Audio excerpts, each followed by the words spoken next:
అందరికీ నమస్కారం. నా పేరు శ్రీనివాస్. మీరు చూస్తున్నారు శ్రీను సోషల్ గా యూట్యూబ్ ఛానల్. ఫ్రెండ్స్, ఒక మంచి టాపిక్ తో ముందుకు అయితే వచ్చా. లైక్ చేసి సపోర్ట్ అయితే చేయండి. చాలా మంది వీడియోస్ అయితే చూస్తున్నారు, కానీ లైక్ చేయట్లేదు. దయచేసి లైక్ చేసి సపోర్ట్ అయితే చేయండి. ఇంకా మంచి మంచి క్రికెట్ అప్డేట్స్ తో మీ ముందుకైతే వస్తాయి. లైక్ చేయకుండా టాపిక్ లైక్ అయితే వెళ్ళిపోదాం.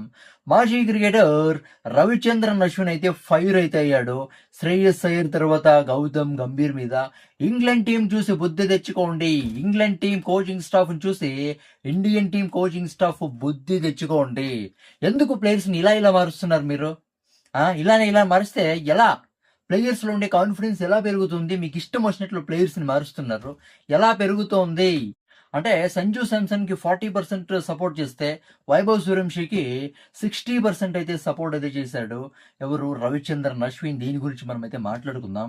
అంటే ఐర్లాండ్ సిరీస్లో కంటిన్యూస్గా 2 మ్యాచ్లు ఫెయిల్ అయ్యాడు. దాని తర్వాత ఫస్ట్ టీ20 ఇంగ్లాండ్ టీ20 సిరీస్లో అయితే ఫెయిల్ అయితే Sanju Samson. Last T20 world cup game changer, champion చాలా చేశాడు. ఇలాంటి ప్లేయర్ని అయితే పక్కన అయితే పెట్టేశారు. ఇంకా ఛాన్సెస్ అయితే ఇవ్వాల్సింది. అంటే 3 మ్యాచ్ల్లో అంటే 3 మ్యాచ్లు ఛాన్స్ ఇచ్చి 3 మ్యాచ్లు సరిగా పర్ఫార్మెన్స్ ఇవ్వలేదని అంత త్వరగా తీసేస్తే ఎలా సాధ్యమవుతుంది? ఒక ప్లేయర్‌కి కంటిన్యూయస్‌గా ఛాన్సెస్ అయితే ఇవ్వాలి. సంజు శాంసన్ బాగా ఆడాడు కాబట్టి ఇంకా ఛాన్సెస్ అయితే ఇవ్వాల్సింది. ఇంకా కంటిన్యూయస్‌గా ఛాన్స్ ఇచ్చింటే ఒక పెద్ద పర్ఫార్మెన్స్ వచ్చిండు సంజు శాంసన్ నుంచి. సరే, సంజు శాంసన్‌ని పక్కన పెట్టేసి వైభవ్ సూర్యవంశీకి అయితే ఛాన్స్ అయితే ఇచ్చారు. ఓకే, మంచిదే. కానీ వైభవ్ సూర్యవంశీని 3 మ్యాచ్లు ఆడించి కంటిన్యూయస్‌గా వైభవ్ సూర్యవంశీని ఎందుకు పక్కన పెట్టారు మీరు? వైభవ్ సూర్యవంశీ కొత్త ప్లేయర్, డెబ్యూ చేశాడు. అలాంటి కొత్త ప్లేయర్‌కి, ఒక టాలెంటెడ్ ఉండే ప్లేయర్‌కి, వైభవ్ సూర్యవంశీకి ఇంత అన్యాయం చేస్తారా మీరు? ఇంత త్వరగా పక్కన పెడతారా వైభవ్ సూర్యవంశీని మీరు? ఇలా చేస్తే వైభవ్ సూర్యవంశీకి చాలా అంటే చాలా ఆత్మవిశ్వాసం అయితే దెబ్బతింటుంది. ఆల్రెడీ మీరు చాలా పెద్ద తప్పు చేశారు కాబట్టి అసలు ఒక పక్క 5th టీ20 జరుగుతుంటే వైభవ్ సూర్యవంశీ ఒక ఫేసే ఒక చాలా అంటే చాలా చేంజ్ అయితే అయిపోయింది. ఆత్మవిశ్వాసం ఆల్రెడీ వైభవ్ సూర్యవంశీది దెబ్బ తినింది. ఇండియన్ టీమ్ క్రికెట్ మేనేజ్మెంట్ చాలా అంటే చాలా పెద్ద తప్పు చేసింది. ఇంటర్నేషనల్ క్రికెట్లో అడుగు పెట్టాడు కాబట్టి, చిన్న పిల్లోడు అడుగు పెట్టాడు కాబట్టి, ఇంటర్నేషనల్ క్రికెట్లో ప్రెషర్ తీసుకోవడానికి, ప్రెషర్‌ని హ్యాండిల్ చేయడానికి ఇంకొంత టైం అయితే తీసుకుంటాడు. అవునా కదా? వైభవ్ సూర్యవంశీని ఆడించాల్సింది. వైభవ్ సూర్యవంశీకి ఇంకా ఛాన్సెస్ ఇవ్వాల్సింది. ఇంత త్వరగా ఛాన్సెస్ ఇంత త్వరగా పక్కన పెడితే వైభవ్ సూర్యవంశీ ఎలా ఒక మంచి ప్లేయర్ కాగలడు? అసలు ఇండియన్ టీమ్ కోచింగ్ స్టాఫ్‌కి బుద్ధుందా? శ్రేయస్ అయ్యర్‌కి తర్వాత గౌతమ్ గంభీర్‌కి బుద్ధి లేదు.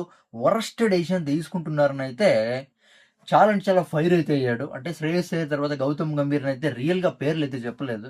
కానీ ఇండియన్ టీమ్ క్రికెట్ మేనేజ్మెంట్‌నైతే ఫైర్ అయితే అయ్యాడు. ఇండియన్ టీమ్ క్రికెట్ మేనేజ్మెంట్ మీద. అదే నేనేమన్నా ఇండియన్ సెలెక్టర్ ఏమన్నా అయ్యుంటే పక్కా వైభవ్ సూర్యవంశీని సెలెక్ట్ చేసేవాడిని. ఎందుకంటే చాలా అంటే చాలా టాలెంట్ అయితే ఉంది వైభవ్ సూర్యవంశీలో.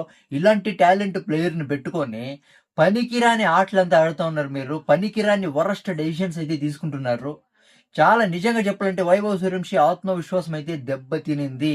ఒక ప్లేయర్‌ని ఆడించేటప్పుడు ఆ ప్లేయర్‌కి కాన్ఫిడెన్స్ అనేది ఇవ్వాల.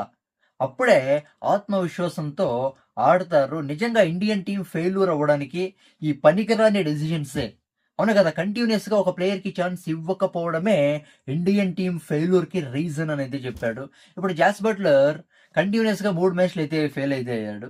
అవును కదా! అయినా కూడా జాస్ బట్లర్ మీద నమ్మకం పెట్టి మళ్ళీ 5th టీ20లో అయితే ఛాన్స్ అయితే ఇచ్చారు.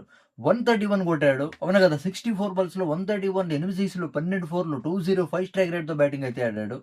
ఇలా ఒక ప్లేయర్ మీద నమ్మకం పెడితేనే ఆ ప్లేయర్ అయితే ఆత్మవిశ్వాసంతో బ్యాటింగ్ అయితే ఆడతాడు. చూసారా? కానీ ఇండియన్ టీమ్ ఏం చేస్తుంది? నిజంగా చాలా అంటే చాలా దరిద్రంగా మారుతున్నారు. వరస్ట్ అంటే వరస్ట్ డెసిషన్స్ అయితే తీసుకుంటున్నారు. ఇందుకే ఇండియన్ టీమ్ అయితే 2 సిరీస్‌లో కూడా ఫెయిల్ అయితే అయిందనైతే రవిచంద్రన్ అశ్విన్ అయితే ఫైర్ అయితే అయ్యాడు. అవును. వైభవ్ సూర్యవంశీ ఇంకా ఛాన్స్ అయితే ఇవ్వాల్సింది. అవునా కదా! ఒక చిన్న పిల్లోడిని పట్టుకొని నిజంగా ఇలా తొక్కేస్తున్నారేంటి? అవునా కదా! ఛాన్స్ అయితే కంటిన్యూయస్‌గా ఛాన్స్ అయితే ఇవ్వాల. అంటే ఇప్పుడు వైభవ్ సూర్యవంశీకి ఛాన్స్ ఇవ్వకుండా సంజు శాంసన్‌నే కంటిన్యూగా ఆడించింటే అది ఒక లెక్క. అది కూడా ఒక లెక్కలో చెప్పాలంటే కరెక్ట్ డెసిషనే.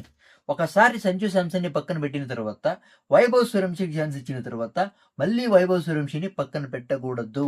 అవునా కదా! గౌతమ్ గంభీర్ ఉన్నాడు, శ్రేయస్ అయ్యర్ ఉన్నాడు. వేస్ట్ అంటే వేస్ట్ క్యాండిడేట్‌లు అయితే అయిపోయినారు.